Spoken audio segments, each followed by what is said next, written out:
ప్రజాస్వామ్య విలువలే పునాదులుగా సామాజిక భారత నిర్మాణానికి నాంది పలికిన బాబాసాహెబ్ అంబేద్కర్ ను స్మరించుకునే రోజు. అసలెందుకీ రాజ్యాంగ దినోత్సవం? కులరహిత పోరాటంతో నిమ్న వర్గాలకు వెలుగుబాట చూపిన యుగకర్తకు కేంద్ర ప్రభుత్వం ఎలాంటి నివాళులర్పిస్తోంది? రాజ్యాంగ దినోత్సవం నిర్వహణ ద్వారా మోదీ సర్కారు ఎలాంటి సందేశమిస్తోంది?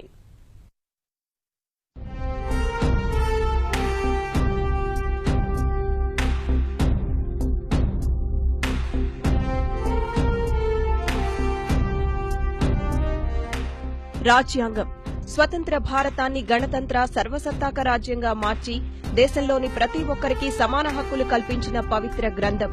పాలకులకు దిక్సూచిలా పనిచేస్తూ వైవిధ్య భారతాన్ని దశాబ్దాలుగా ఒక్కటిగా ఉంచుతున్న శక్తి. అంతటి మహాగ్రంథాన్ని గౌరవించుకొని రాజ్యాంగ నిర్మాత బాబాసాహెబ్ అంబేద్కర్ మిగిల్చి వెళ్లిన ప్రజాస్వామ్య స్ఫూర్తిని ప్రజల్లో నింపేందుకు ఎన్డీఏ ప్రభుత్వం బృహత్తర యజ్ఞం నిర్వహిస్తోంది. ప్రతి ఏటా నవంబర్ 26ను రాజ్యాంగ దినోత్సవంగా నిర్వహిస్తోంది.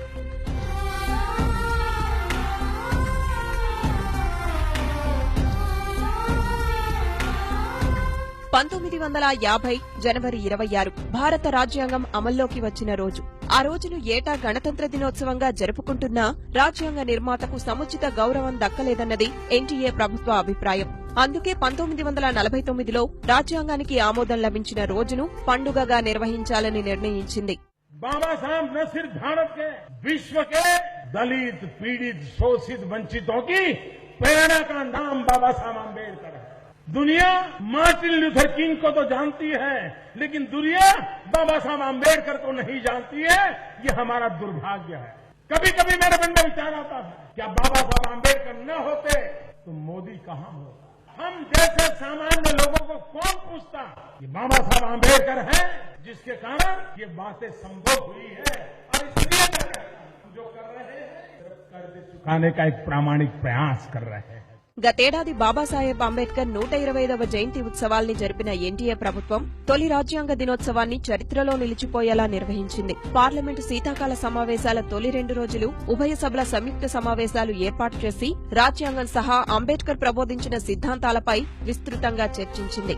రాజ్యాంగం ఆమోదం పొందిన రోజును గుర్తు చేసుకునేందుకు పార్లమెంటు ఉభయ సభల సంయుక్త సమావేశం ఏర్పాటు చేయడం చరిత్రలో అదే తొలిసారి. స్వచ్ఛ భారత్ ను ప్రజా ఉద్యమంలా మార్చి పరిశుభ్రతపై ప్రజల్లో విస్తృత అవగాహన తీసుకొచ్చిన కేంద్ర ప్రభుత్వం రాజ్యాంగ విషయంలోనూ అదే వ్యూహం అమలు చేస్తోంది. ప్రభుత్వ ఉద్యోగులు, పాఠశాల విద్యార్థులంతా రాజ్యాంగ పీఠికను చదవాలని నిర్దేశించింది. కళాశాలల్లో పార్లమెంటు తరహా సమావేశాలు ఏర్పాటు చేసి రాజ్యాంగం, అంబేద్కర్ పై చర్చించాలని విద్యార్థులకు సూచించింది. తద్వారా రాజ్యాంగ స్ఫూర్తి, అంబేద్కర్ త్యాగనిరతిపై అందరిలో అవగాహన కల్పించాలన్నది మోదీ సర్కార్ ఆలోచన.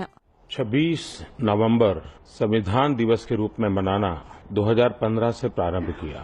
कल्पना ये है कि हमारी नई पीढ़ी इस संविधान के साथ, उसकी प्रक्रिया के साथ, उसके उम्दा उद्देश्यों के साथ कनेक्ट रहनी चाहिए। संविधान का प्रेम्बल कम से कम साल में एक बार सामूहिक रूप से उसका पठन हो, उद्घोष हो, व्याख्या हो। इससे लाभ ये होगा कि संविधान के महात्म्य का सामान्य जीवन में एक स्थान बनेगा. అంబేద్కర్ సిద్ధాంతాలకు విస్తృత ప్రాచుర్యం కల్పిస్తూ ఆయన జీవితం ఎంతో మంది యువతకు ఆదర్శప్రాయమని చాటి చెప్పేందుకు మోదీ ప్రభుత్వం చేస్తున్న ప్రయత్నాల్లో రాజ్యాంగ దినోత్సవం ఓ భాగం మాత్రమే. అంబేద్కర్ స్ఫూర్తిని విశ్వవ్యాప్తం చేసేందుకు కేంద్రం ఇప్పటికే అనేక చర్యలు ప్రారంభించింది. ముంబైలో 400 కోట్ల రూపాయలతో స్మారక చిహ్నం నిర్మాణానికి శ్రీకారం చుట్టింది. 1921-22 మధ్య లండన్లో అంబేద్కర్ నివసించిన ఇంటిని ప్రదర్శనాలయంగా మార్చింది. మరో 3 స్మారక కేంద్రాల్ని నిర్మించాలని తలపెట్టిన ఎన్డీఏ ప్రభుత్వం పంచతీర్థాలతో అంబేద్కర్ కు ఘన నివాళి అర్పించేందుకు ప్రయత్నిస్తోంది. जब जब हम संविधान का स्मरण करते हैं, हमें डॉक्टर बाबा साहब आम्बेडकर का पुण्य स्मरण साथ साथ याद आता है. संविधान यानी बाबा साहब यानी संविधान. ऐसी जीवन की सिद्धि किसी भी व्यक्ति के जीवन में असंभव है जो बाबा साहब आम्बेडकर के जीवन में हम आज अनुभव कर रहे हैं. बाबा साहब ने नहीं कहा था, उनके कालखंड में शायद किसी ने उतना रिकॉग्नाइज भी नहीं किया होगा, लेकिन जैसे समय बीतता गया हम सबको लग रहा है कि कितना महान काम हम लोगों के लिए हुआ है. అంబేద్కర్ జీవితాన్ని ఎరిగిన వారు ఆయన ప్రతి ఒక్కరికి స్ఫూర్తి ప్రదాత అంటూ ప్రధాని మోదీ చేసిన వ్యాఖ్యలు అక్షర సత్యమని అంగీకరించి తీరుతారు. బాబాసాహెబ్ చేసిన ప్రతి పని నడిపిన ప్రతి రాజకీయం, తీసుకున్న ప్రతి నిర్ణయంలో అంచలంచలమైన జాతీయవాదమే అభిమతంగా వ్యవహరించారు. రాజ్యాంగం రాసినా, నీటిపారుదల, విద్యుత్ విధానాలు రూపొందించినా నవభారత నిర్మాణమే ధ్యేయంగా సాగారు. భరతమాత అసలు సంకెళ్లను తెంపడానికి విద్యార్జనకు మించిన సాధనం లేదని విశ్వసించారు. కులాల అంతరాలపై అలుపెరగని పోరాటం చేసిన వారెందరికో ప్రతిరూపంగా నిలిచారు. జాతీయవాదమంటే స్వతంత్రం సాధించడానికి పరిమితం కాదని, అది జాతి నిర్మాణం కోసం, కుల, వర్ణ వ్యవస్థల క్రౌర్యంలో మగ్గిపోయిన సమాజంలో సమానత్వం, సాంస్కృతిక సమైక్యత సాధించడానికి ఉద్దేశించినదని ఎలుగెత్తి చాటారు. ఆ కఠోర పరిశ్రమ, నిరంతరమైన పఠన వ్యాసంగం, అంచలంచలమైన దీక్ష బాబాసాహెబ్ను ప్రపంచంలో ప్రథమ శ్రేణిలో నిలబెట్టాయి.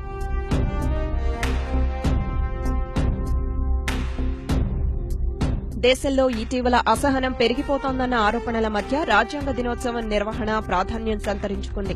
అంబేద్కర్ సిద్ధాంతాలకు విస్తృత ప్రాచుర్యం కల్పించడానికి తోడు మరోమారు ఐక్యతామంత్రం జపించి రాజ్యాంగ విలువలకు ప్రభుత్వం కట్టుబడి ఉందన్న సందేశమిచ్చేందుకు నవంబర్ 26 వేడుకల్ని మోదీ సర్కార్ సద్వినియోగం చేసుకోవాలని భావిస్తోంది. विविधता में एकता, यही हमारे देश की पहचान है, ये हमारी ताकत है. सभी संप्रदायों का फलना फूलना ये भारत की धरती पर ही संभव होता है. ये भारत की विशेषता है. और मैं ये कहना चाहता हूं, देश संविधान की मर्यादाओं के बाहर नहीं चल सकता है. किसी को भी कानून हाथ में लेने का अधिकार नहीं होता है. किसी को भी संप्रदाय के आधार पर किसी के साथ डिस्क्रिमिनेशन करने का अधिकार नहीं होता है. मैंने बार बार कहा है, मेरी सरकार का एक ही धर्म है, इंडिया फर्स्ट. मेरी सरकार का एक ही धर्म ग्रंथ है, भारत का संविधान. मेरी सरकार की एक ही भक्ति है, भारत भक्ति. मेरी सरकार की एक ही पूजा है, 125 करोड़ देशवासियों का कल्याण. मेरी सरकार की एक ही कार्यशैली है, सबका साथ सबका विकास. బాబాసాహెబ్ గురించి ఇంత చెప్పినా, ఆయన రాసిన రాజ్యాంగం అమల్లోకి వచ్చి 6.5 దశాబ్దాలు గడుస్తున్నా ఆ మహాపురుషుడు నాడు ఏ వివక్షకు వ్యతిరేకంగా జీవితాంతం పోరాడారో ఆ వివక్షత నేటికీ కొనసాగుతుండడమే అసలు విషాదం. జనాభాలో 70% పైగా ఉన్న దళితులు, గిరిజనులు, వెనుకబడిన తరగతులు నేటికీ కుల వివక్షకు గురవుతూనే ఉన్నాయి. రాజ్యాంగం అందరికీ సమాన హక్కులిచ్చినా అణిచివేత, అత్యాచారాలు కొనసాగుతూనే ఉన్నాయి. ఈ వివక్షకు వ్యతిరేకంగా సమానత్వం కోసం అనేక ఉద్యమాలు పుట్టుకొస్తూనే ఉన్నాయి. ఈ పరిస్థితి మారినప్పుడే అంబేద్కర్ ఆశయం నెరవేరిందని అనుకోగలం. ఆయన మనకు దారి చూపుతూ మిగిల్చి వెళ్లిన రాజ్యాంగానికి అసలైన సార్థకత చేకూరిందని భావించగలం. అదే అంబేద్కర్ కు మనం అర్పించే నిజమైన నివాళి. समय ऐसा बदला है कि संविधान में से हर कोई अपने अधिकार ढूंढता रहता है और बड़े चतुर लोग संविधान को ही आधार बना करके अधिकार का दुरुपयोग करने की हद तक की कभी कभी सीमाएं लांघ देते हैं. इससे एक एनार्की पैदा होती है. और बाबा Saheb Ambedkar grammar of anarchy की बात करते थे. ये हम सबका दायित्व होता है. नागरिक हो, शासन व्यवस्था हो, सरकार हो, शासन व्यवस्था के भिन्न भिन्न अंग हो, हरेक के बीच तालमेल बिठाने का सबसे बड़ा अगर फोर्स है तो हमारा संविधान है. लुब्रिकेशन करने की ताकत भी है तो संविधान में है, रक्षा करने की ताकत है तो भी संविधान में है. और इसलिए इन संविधान के आत्मा के साथ हमारा जुड़ना बहुत जरूरी है. सिर्फ धाराओं के साथ जुड़ने से बात चलती नहीं है.